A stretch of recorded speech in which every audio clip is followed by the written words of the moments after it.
नमस्कार। मैं डॉक्टर निगम भारद्वाज आज आपके सामने बुद्ध और उनके विचार के ऊपर चर्चा करने के लिए आया हूँ।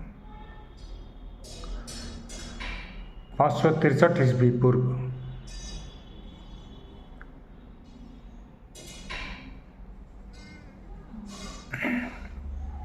ईसा मसीह के जन्म से भी पहले लुम्बिनी में शाक्य वंश के राजा के यहाँ एक बालक ने जन्म लिया। वह बालक के पिता का नाम शुद्धोधन और वह शाक्यों का राजा हुआ करता था। शुद्धोधन के साथ भद्दिये और दंडपानी को भी शाक्यों का राजा कहा गया है, जिसका यह अर्थ निकलता है कि शाक्यों के यहाँ प्रजातंत्र था। वैशाली को हम प्रजातंत्र की जननी बोलते हैं, लेकिन शाक्यों के बीच में भी प्रजातंत्र था। माया देवी इनकी माता का नाम था, जो शुद्धोधन की पत्नी थी। और सिद्धार्थ का जन्म उस समय होता है जब वह मायके जा रही थी। यह परंपरा भारतीय सभ्यता में रही है कि स्त्रियां पहले प्रसव के दौरान मायके जाती हैं, और वो भी मायके जा रही थी। और लुम्बिनी में एक शालवन था। शाल एक प्रकार का वृक्ष है, वहाँ पर उनका जन्म होता है। और यह जन्म की कथा पालीयट कथा, जातकट कथा और ललित विस्तर दोनों में अलग अलग पेड़ों का वर्णन है। एक जगह पे पलाश के पेड़ का वर्णन है, प्लक्ष संस्कृत में है। दूसरी तरफ पाली लिटरेचर में शालवन का वर्णन है।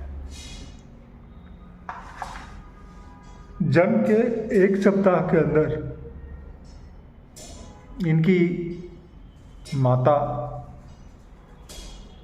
माया देवी का मृत्यु हो जाता है, और सिद्धार्थ का जो पालन पोषण है, वह पालन पोषण उनकी मौसी करती हैं, जिनका नाम महाप्रजापति गौतमी है। और इसी गौतमी के कारण उनका नाम गौतम भी है। शुद्धोधन राजा के घर राजा थे, और सिद्धार्थ उनके यहाँ जन्म लिए थे।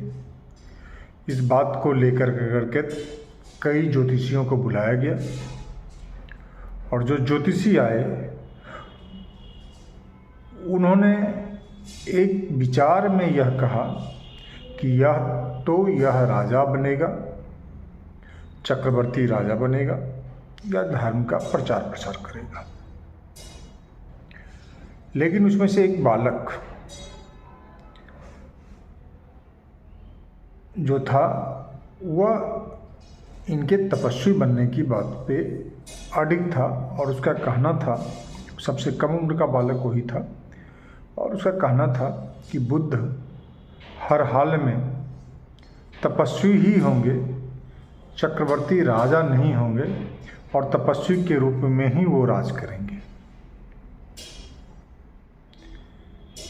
समय बीतता गया, सिद्धार्थ की शादी कर दी गई।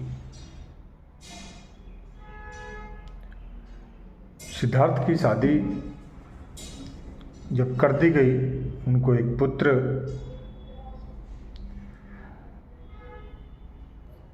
उत्पन्न हुआ, जिसका नाम राहुल रखा गया।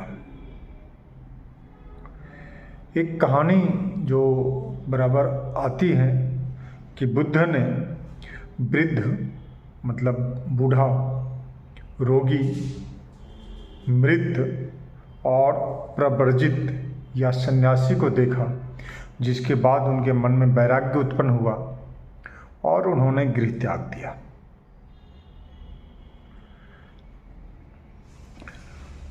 ऐसी बातें कही जाती हैं, लेकिन कुछ बौद्ध विद्वानों ने इस बात को तर्कसंगत नहीं माना है। यह बात अतिशयोक्ति से भरी पड़ी हुई है कि बुद्ध ने जब गृह त्याग किया था उस समय तक उन्होंने किसी वृद्ध को नहीं देखा था, क्योंकि उनके पिता स्वयं वृद्ध हो चुके होंगे। ऐसा राजा के घर में रहते थे, आए दिन सैनिकों की हत्या, लड़ाई युद्ध में मारे जाते होंगे। उन्होंने सैनिकों को मरते हुए भी देखा होगा। सन्यासी भी उनके दरबार में, राजा के दरबार में आते होंगे, तो उन्होंने सन्यासी को भी देखा होगा।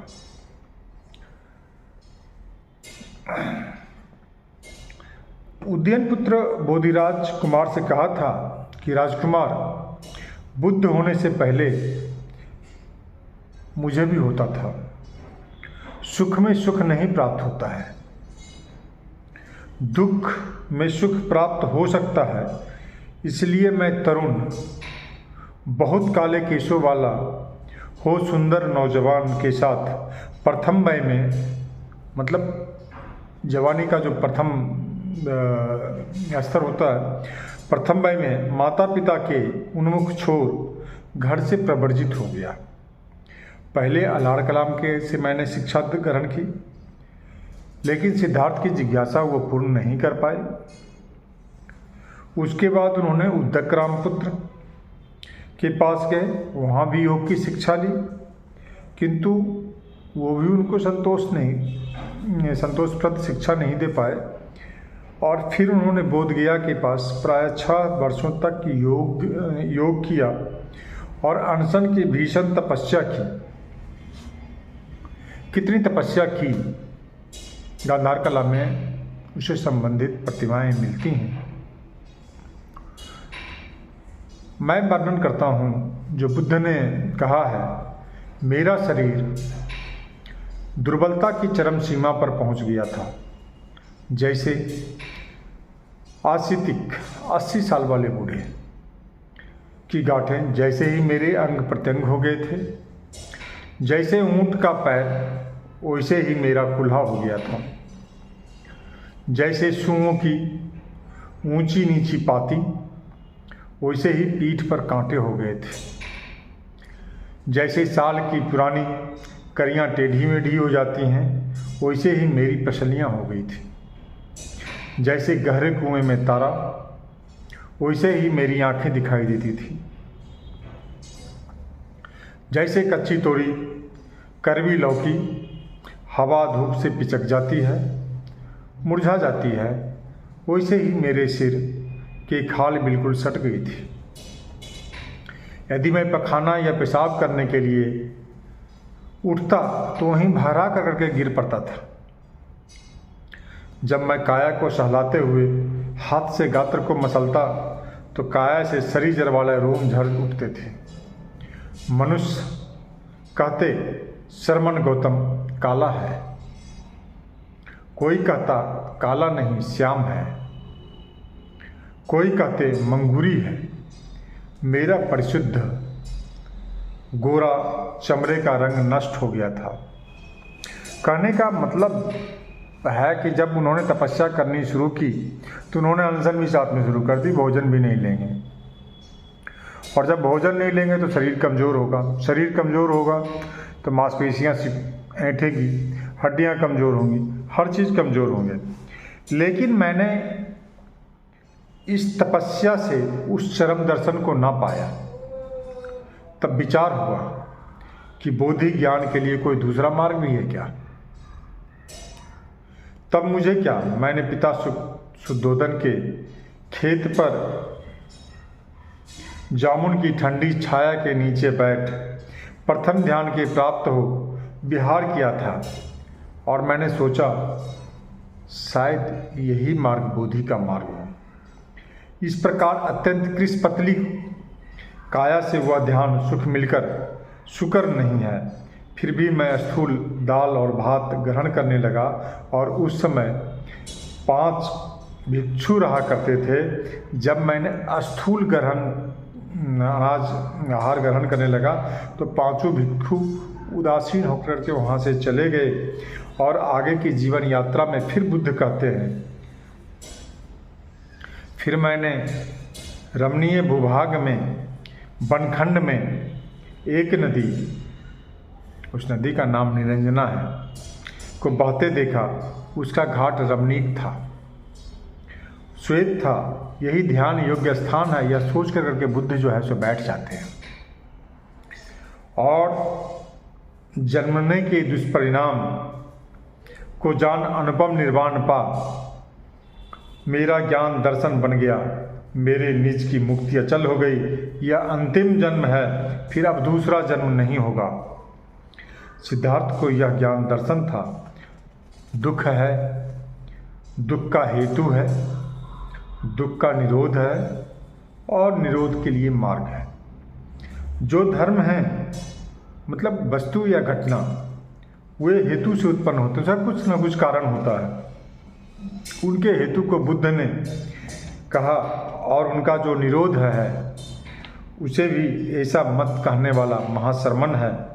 सिद्धार्थ के 29 साल की आयु में घर छोड़ा था और 6 वर्ष तक उन्होंने योग तपस्या की।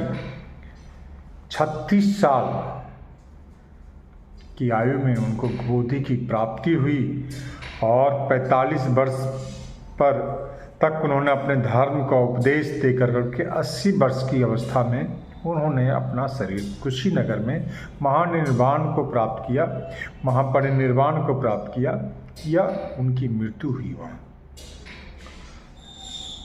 बुद्ध एक बात बताते हैं, कहते हैं कि भिक्षु को दोनों अतियों को नहीं करना चाहिए था। उस टाइम पे 2 चीज़ें थी। एक तरफ जैन धर्म थे, महावीर जैन थे जिन्होंने कपड़ा तक अपना त्याग दिया था। शरीर को जैन साधु लोग बहुत कष्ट देते हैं, तो उन्होंने कहा 2 अतियों को नहीं करना चाहिए था। शरीर को इतना कष्ट मत दो कि शरीर में पीड़ा होने लगे। और दूसरा जो है सो काम सुख में भी इतना लिप्त मत हो कि उसके बिना जीवन न चल सके। और इन दोनों अतियों को छोड़ कर उन्होंने मध्यम मार्ग को चूज किया था, खोजा था, जो कि आँख देने वाला है, ज्ञान कराने वाला है, शांति देने वाला है। वह मध्यम मार्ग यही आर्य अष्टांगिक मार्ग है। जैसे कि सम्यक दृष्टि, सम्यक संकल्प और सम्यक वचन, ठीक कर्म, ठीक जीविका, ठीक प्रयत्न, ठीक स्मृति और ठीक समाधि। दुख है, यह 4 आर्य सत्य जो मैंने पहले बताया आपको, दुख है, कारण है, निवारण है और उसके लिए मार्ग है। यह 4 चीज़ें हैं। दुख की व्याख्या वो करते हैं। दुख का मतलब यह नहीं है कि पैरों में कांटा चुभ गया, यह दुख है। बुद्ध का दुख यह नहीं है। बुद्ध ने कहा है कि जन्म भी दुख है, बुढ़ापा भी दुख है, मरण, शोक, रुदन सब कुछ दुख है। अप्रिय से संजोग भी दुख है, प्रिय से वियोग भी दुख है। इच्छा कर कर करके जिसे नहीं पाता है वह भी दुख है। संक्षेप में दिया मैं कहूँ तो 4 उपादान स्कंध दुख है। रूप, वेदना, संज्ञा, संस्कार, विज्ञान, यही 5 उपादान स्कंध हैं। रूप, वेदना, संज्ञा, संस्कार और विज्ञान। 4 महाभूत, बुद्ध ने 4 महाभूत की बात की है। हिंदू धर्म में वो 5 है। पृथ्वी, जल, वायु, अग्नि, यह रूप उपादान स्कंध है। हिंदू धर्म कहता है पृथ्वी, जल, वायु, अग्नि और एक आत्मा से मिलकर के हमारा ये शरीर बना है। तभी तुलसीदास ने कहा था, क्षितिजल पाप गगन समीरा पंच रचित आधम शरीरा, कि तुम्हारा तो कुछ था है नहीं, यह 5 चीज़ों से मिलकर के बना है, सब अपने अपने जगह पर चले गए, इसलिए जो है सो यह शरीर तुम्हारा नहीं है। वेदना, हम वस्तु उनके विचार के संपर्क में आकर करके जो सुख या दुख का अनुभव करते हैं उसको वेदना स्कंध कहते हैं। संज्ञा, वेदना के बाद हमारे मस्तिष्क पर पहले से अंकित संस्कार द्वारा जो हम पहचानते हैं, जैसे यह वही है, यह वही अमुक व्यक्ति है, इसे संज्ञा कहते हैं। संस्कार, रूपों की वेदनाओं और संज्ञाओं का जो संस्कार मस्तिष्क पर पड़ा रहता है और जिसकी सहायता से हम पहचानते हैं, यह वही देवदत्त है। मतलब जो हमको किसी को आइडेंटिफिकेशन करने में मदद करता है उसको संस्कार कहते हैं, और जो जिसको हम पहचानते हैं, जिसको हम ये करते हैं, उसको संज्ञा कहते हैं। विज्ञान, चेतना या मन को विज्ञान कहते हैं, और ये संभवतः बौद्ध धर्म का यही विज्ञान सनातन धर्म में आत्मा है। ये 5 स्कंध जब व्यक्ति की तृष्णा के विषय होकर के पास आते हैं तो इन्हें ही उपादान स्कंध कहते हैं। और दुख हेतु, दुख हेतु क्या है? दुख का कारण क्या हो सकता है? तृष्णा, काम भोग, विभव की तृष्णा,